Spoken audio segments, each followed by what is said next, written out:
हमारे साथ है रेवाड़ी के पूर्व विधायक रणधीर सिंह कापड़ीवाल जी, जिन्होंने अभी अभी एक प्रेस वार्ता करी है। सीधा इनको जान लेते हैं कि आखिर इन्होंने आज किस मुद्दों को लेकर के प्रेस वार्ता करी है। आपको बता दें, आज शहीदी दिवस है और पटोदा में राव इंद्रजीत की ओर से शहीदी दिवस मनाया गया बड़े ही धूमधाम के साथ। उसी को लेकर के इन्होंने चर्चा भी की है। वह सीधा जान लेते हैं आखिर रणधीर सिंह कापड़ीवाल जी क्या कहना चाहते हैं। रणधीर जी, आज आपने प्रेस वार्ता बुलाई है, किस मुद्दे पर बुलाई? आज की प्रेस बुलाने का आशय था कि रेवाड़ी एक शांति प्रिय इलाका है और यहां जो कल घटना घटी शहीदी दिवस की पूर्व संध्या पर कि एक जनप्रतिनिधि ने जिसने चुनाव लड़ा हो, इतनी वोट लिए हो, राष्ट्रीय पार्टी से चुनाव लड़ा हो, केंद्र का मंत्री जिसको टिकट दिला के लाए, प्रधानमंत्री जिसकी रैली में जिसको जिताने के लिए आए, ऐसे आपराधिक प्रवृत्ति के व्यक्ति ने कल राव तुलाराम जयंती की पूर्व संध्या पर जो पाप, जो घृणित कर्म, जो अपराध, जो दोष, जो अहिंसा सार्वजनिक तौर पर की, उसकी मैं निंदा करता हूं और जिसके लिए प्रशासन को भी अपनी जिम्मेवारी लेनी चाहिए कि शांति प्रिय इलाके में ऐसी घटना तुम्हारे नाक के नीचे हो रही है, उनके लिए शर्म की बात है। लेकिन उसमें तो कानून ने अपनी कार्रवाई कर दी ना।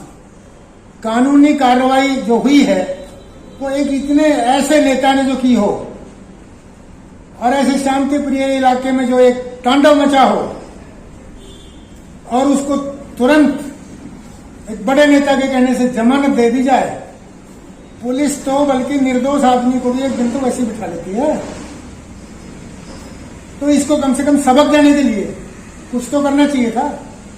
चलिए, वो एक अलग मुद्दा है, लेकिन अभी आपने प्रेस वार्ता की है, शहीदों की आपने बात अलग मुद्दा नहीं है। आज सांसद महोदय ने जो वहां पर शहीदों को याद किया है पटोदा में, काफी वहां भीड़ वहां पहुंची है, सफल एक कहा जाए आयोजन हुआ है वहां पर। मैं उस पॉइंट पर बाद में आऊंगा, लेकिन ये जो गंभीर स्थिति है इसके बारे में इंद्रजीत सिंह को चेतावनी देता हूं। ठीक है, उसने जमानत करा दी होगी, लेकिन परमात्मा की लाठी में आवाज नहीं होती और वो जिस दिन टिकेगी, ना बेल कराने वाला बचेगा, ना अपराध करने वाला। जहां तक रैली की बात है, रैली में जो सवाल उठे, पहले मैं उन पर जाऊंगा। रैली में सवाल बार बार उठा कॉलेज की जमीन का, जिसका स्पष्टीकरण इंद्रजीत सिंह ने दिया।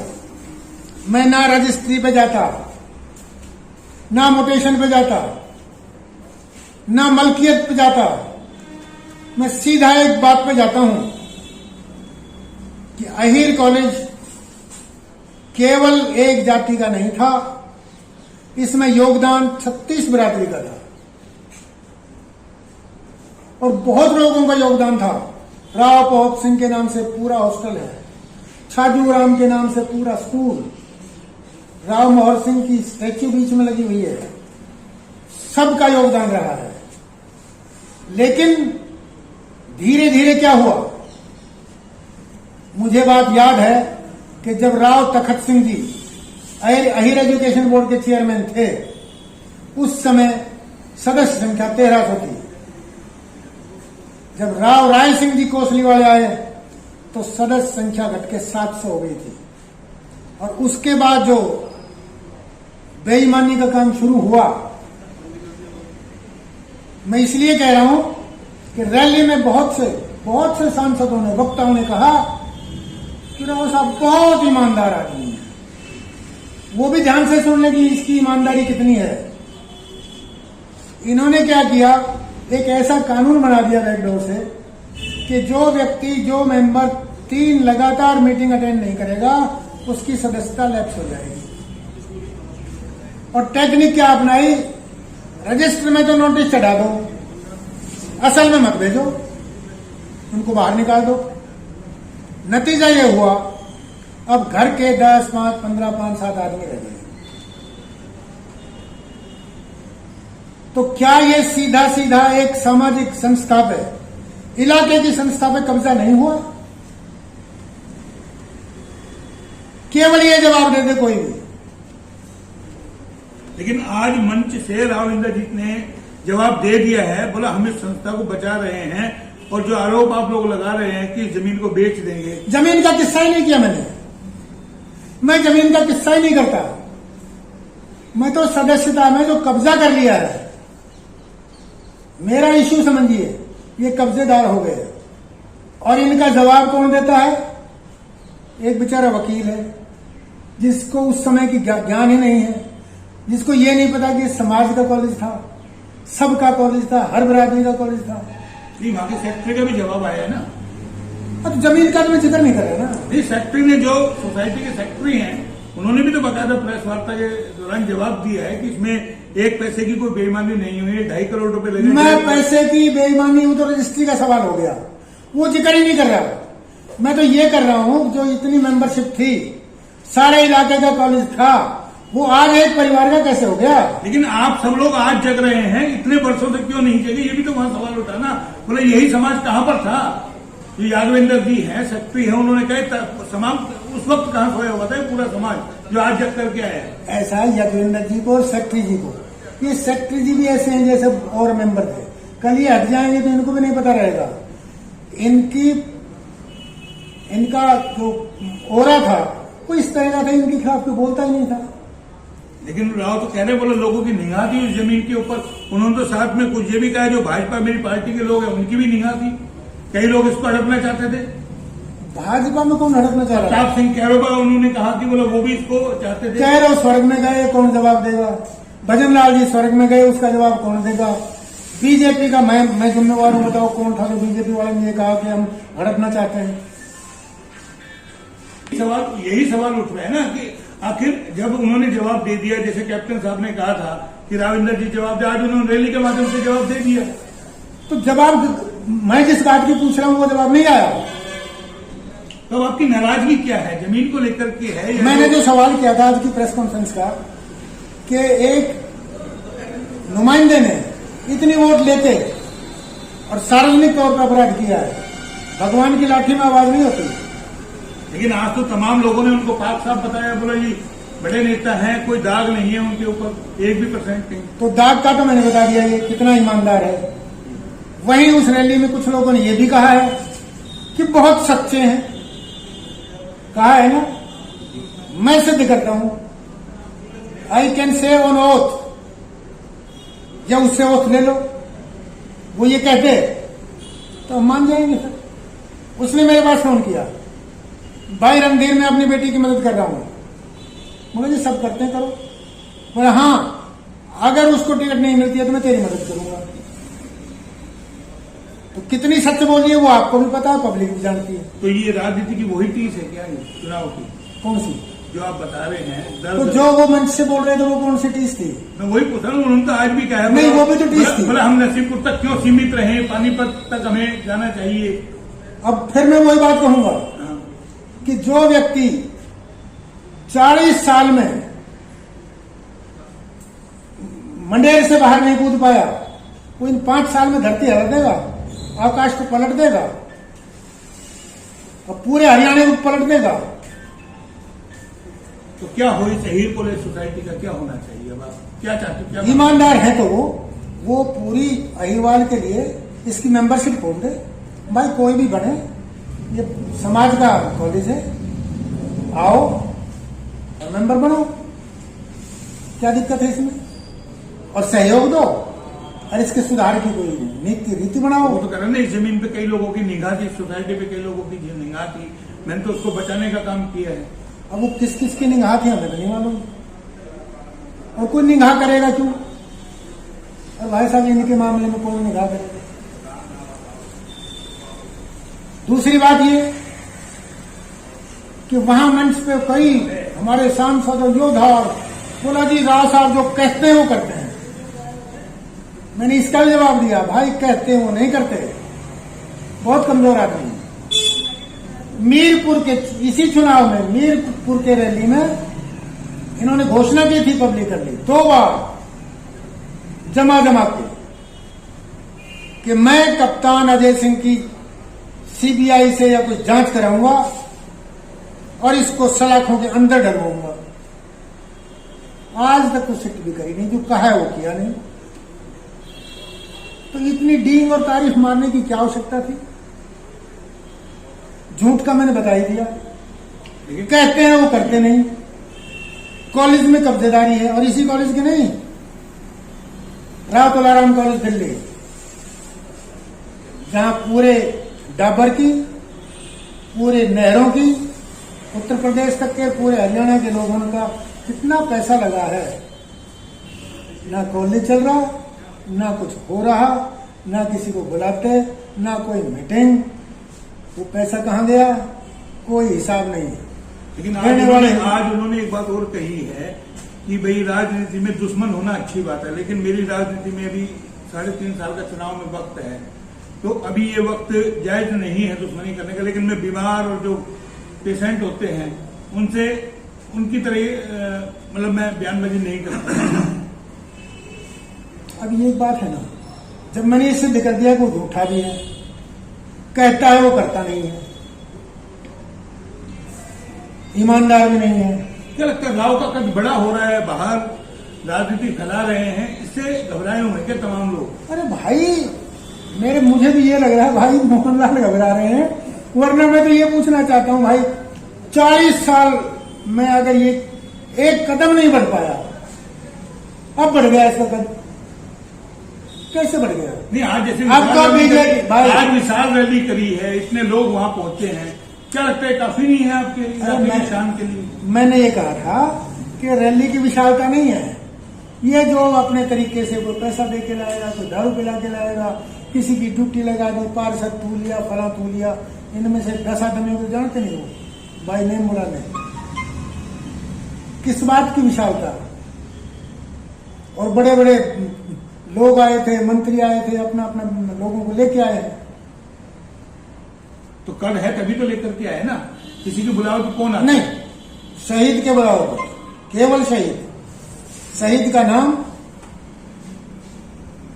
यादव सभा झज्जर, पटौदा गांव के निवासी, इन्होंने बुलाया है, इसको भी न्योता ही दिया था।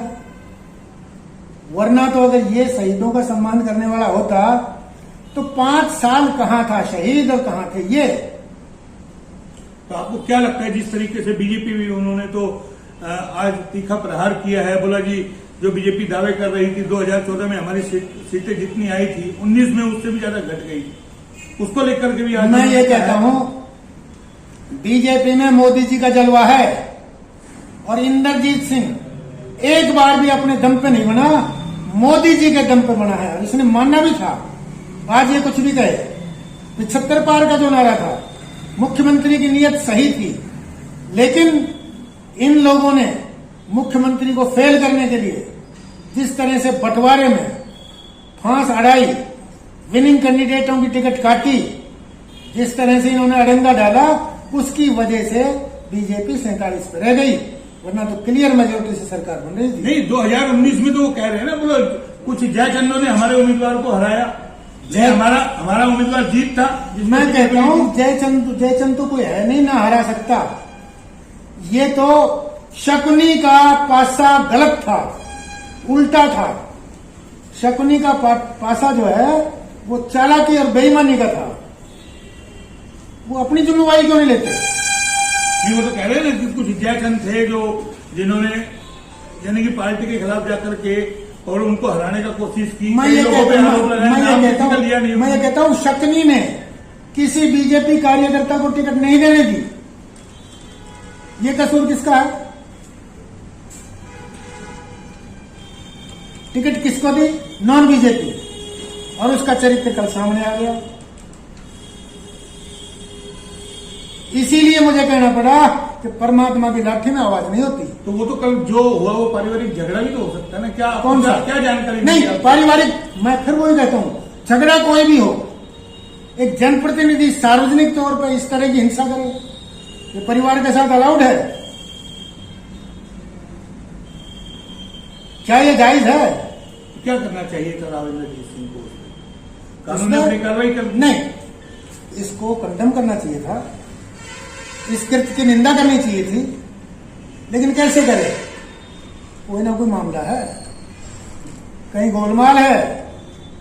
वो तो इतनी गाड़ियां लेके गया है, लेकिन नेता खुश है। जब आप सोसाइटी की जमीन वाला मामले की बात कर रहे हैं, सोसाइटी की बात कर रहे हैं, सोसाइटी की जमीन सोसाइटी को लेकर कर रहे हैं ना कि समाज की है, समाज को जी। इसको लेकर के आप क्या कानूनी कार्रवाई करेंगे? क्या कोई पंचायत बुलाएंगे? क्या कुछ करेंगे? इसके लिए कोई रणनीति आपने बनाई है? ये सिर्फ मीडिया में बयानबाजी करके मैं तो नहीं, मैं अपनी बात समझा रहा हूँ। जो ईमानदार बताते हैं उनको, और इंद्रजीत सिंह से भी तरीका तो मैंने बता दिया। वही अगर वो ईमानदार है, कह रहा हूँ सवाल ये है ना, अगर ये सोसाइटी जनता की है, सब कुछ जनता का है, तो क्या आप लोगों को सड़कों पे उतरना चाहिए, आंदोलन करना चाहिए? मैं तो उसको ईमानदार बना रहा हूँ कि भाई ईमानदार बन के और जनता की मेंबरशिप दे दे वापस, जनता को सौंप दे इस कॉलेज को, तू भी रहे,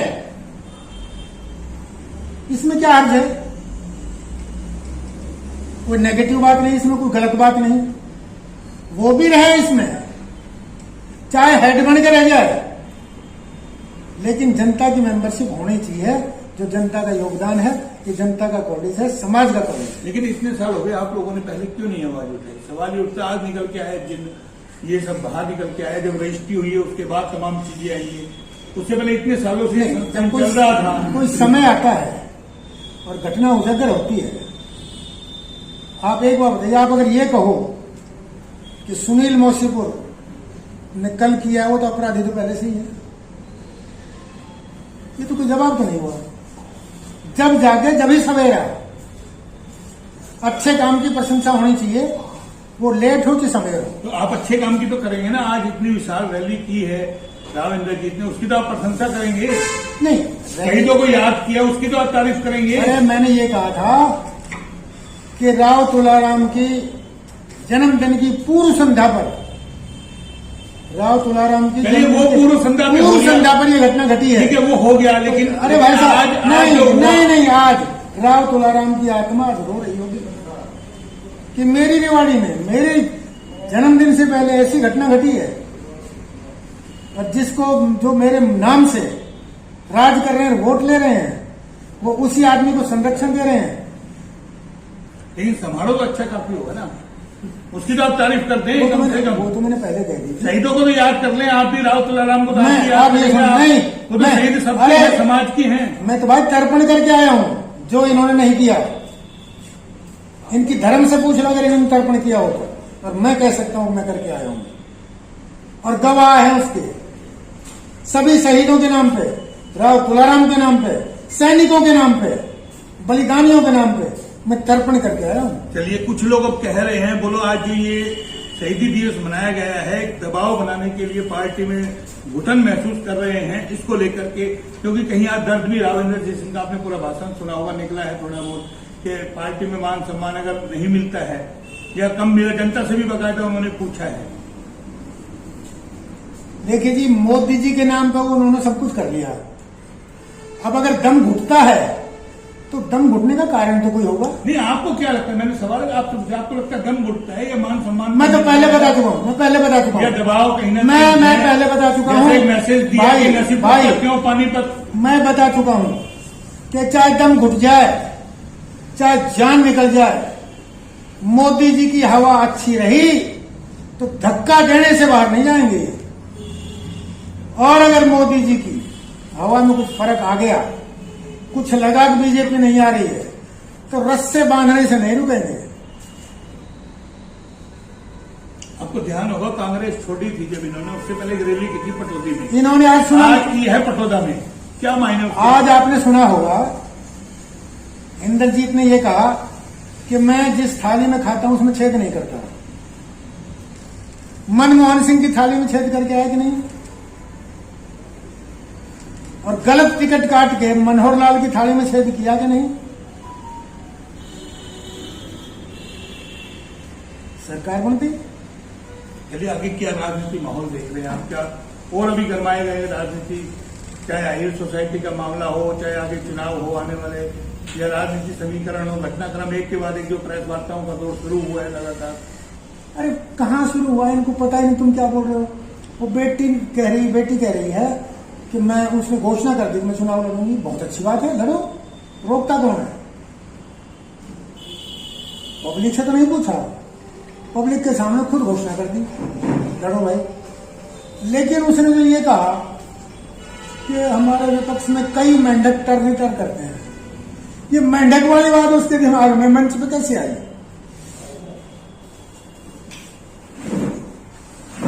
इतनी लट गई वो बात। तो आप लोग विरोध करते हैं ना उनका, तो वो बात याद रहे मेंढक की। अगर वो चुनाव लड़की दिक्कत क्या है, लड़ने तो उनको भी नहीं, राइट है, सबका लड़ो, अधिकार लड़ो। है। अरे वो तो लड़ो। आपकी भी बेटी है, अरे लड़ो, क्या दिक्कत है अरे उसमें? मैं कहता हूँ लड़ो, लेकिन लड़ने की योग्यता भी हो। नहीं, पार्टी टिकट देगी तो लड़ेगी, क्या दिक्कत है? कोई दिक्कत है क्या? कोई कौन सी पार्टी टिकट? कोई भी दे, बीजेपी दे या इंसाफ मंच दे या किसी में भी आगे जाए, कोई भी दे सकता है टिकट। कोई निर्दलीय भी लड़ सकता है, आप भी लड़े निर्दलीय, क्या दिक्कत है उसमें? इंसाफ मंच तो कोई आप भी तो बाकी होके लड़े। भाई, इंसाफ मंच तो कोई पार्टी नहीं है, और वैसे खूब लड़े, लड़ने की तो मैं मना नहीं कर रहा। और जो ये पिछले बार इंद्रजीत सिंह कह रहा था कि ये मेरा आखिरी चुनाव है, कहा था कि नहीं? अब क्या कहा यार? आज मंच से क्या कहा है आप बताओ ना। कि मैं रिटायर नहीं हो रहा, चुनाव लड़ूंगा।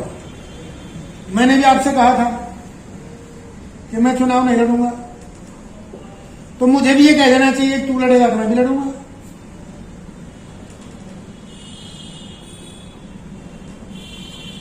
तो इनसे क्या निकाला जाए? क्या नेताओं की बातों की जुबान की कोई वैल्यू नहीं होती? अब देखो, ये मैं आप ही से पूछ रहा हूँ ना, क्या लगता है चुनाव के वक्त कुछ हो और बाद में कुछ हो, यानी कि सत्ता की लालसा कम नहीं होती क्या नेताओं को? ये तो उस आदमी की बात है जिसको लोग सत्यवादी, ईमानदार और जो कहता है वो करता है। चलिए, आरती राव अगर चुनाव लड़ती है तो आप आशीर्वाद देंगे उनको? देखो, आरती राव की जहां तक बात है, अगर वो आरती राव डेवलप कर पाती है अपनी प्रतिभा और समाज सेवा के भाव, जैसे आज मैंने शो किया ना ईर्ष्या, जिस तरह से दिखाई मंच से, अगर वो भाव रहेगा तो मैं क्यों करूंगा? मैंने एक बात कही थी, समाज समर्पित, अच्छे विचारों के आदमी, सादगी के साथ, अच्छी भावना से इलाके या भलाई के लिए कोई भी आता है, वो आरती भी हो सकती है। लेकिन जो मंच से घृणा दिखा दे, बैरी और दुश्मन मान ले किसी को, टर रिटर करने लग जाए, तो उसकी कैसे मदद होगी? तो ये थे हमारे साथ रणधीर सिंह कापड़ीवास जी, जिन्होंने अपनी बात रखी, प्रेस वार्ता बाकायदा यहां पर की है, और साथ के अंदर कई सारे इन्होंने जो है सवाल खड़े किए हैं जो अहीर कॉलेज सोसाइटी है कि वो समाज की संपत्ति है, कि उसके मेंबर बनाए जाए, समाज को समर्पित की जाए, भले ही चाहे राव इंद्रजीत सिंह उसके जो प्रधान बनकर के रहे। और कुछ कहना चाह रहे हैं? एक चीज जरूर है, जैसे मैंने सुझाव दिया है भाई इंद्रजीत सिंह जी, इसको पब्लिक का कर दो कॉलेज को, और अगर केवल आपका रह गया। पब्लिक का तो वो अभी 3000 छात्र है वहां पर पढ़ रहे हैं, वो कह रहे हैं बोलो 3000 यहाँ बच्चे 3 साल छात्र तो पढ़ेंगे, छात्र तो पढ़ेंगे। आप ये मानते हो कि अब केएलपी कॉलेज है, चुनाव होता है, पब्लिक का है, समाज का तो है, इसी तरीके से होना चाहिए, समर्पित हो जाएगा, मेंबर बन जाएंगे तो जाहिर चुनाव ठीक होगा है, ना। ठीक। हाँ, तो दूसरी बात यह है, अगर ये इंद्रजीत सिंह के नाम अगर रह जाता है, तो इंद्रजीत सिंह के बाद ये कॉलेज किसका होगा? मैं आपसे सवाल पूछूं। नहीं, जो समर्पित हो जाएगा तो फिर नहीं, अगर ऐसे ही चला, जिसको ये ठीक रास्ता मान रहे हैं, तो ये कॉलेज किसका हो जाएगा इंद्रजीत सिंह के बाद? आप बताइए ना किसका होगा, मुझे तो मालूम नहीं है, मैं तो आपसे अरे भाई, इसका नाम हो जाएगा फिर खालसा कॉलेज। ऐसा क्यों लगता है आपको खालसा कॉलेज हो जाएगा? वो आपको पता है। तो देखिए, ये थे कापड़ीवास जी, जिन्होंने अपनी बात रखी और एक सवाल खड़ा किया सोसाइटी को लेकर के कि अगर ऐसा नहीं होता है राव इंद्रजीत के बाद, यानी कि ये कॉलेज खालसा कॉलेज बन जाएगा, तो उसी को लेकर के इन्होंने सुझाव दिया है कि राव इंद्रजीत सिंह को चाहिए कि जो ये कॉलेज है समाज को समर्पित करें और इसके बाकायदा चुनाव वगैरह हो। कई सारे हमने आपको पूरा कापड़ीवास जी का इंटरव्यू दिखाया, क्योंकि अभी इन्होंने हाल ही में प्रेस वार्ता की है, उसी को लेकर के सीधा इन्होंने HR न्यूज पे अपनी बात रखी। कैमरा पर्सन पंकज के साथ मोहनलाल, HR न्यूज, दिरवाड़ी।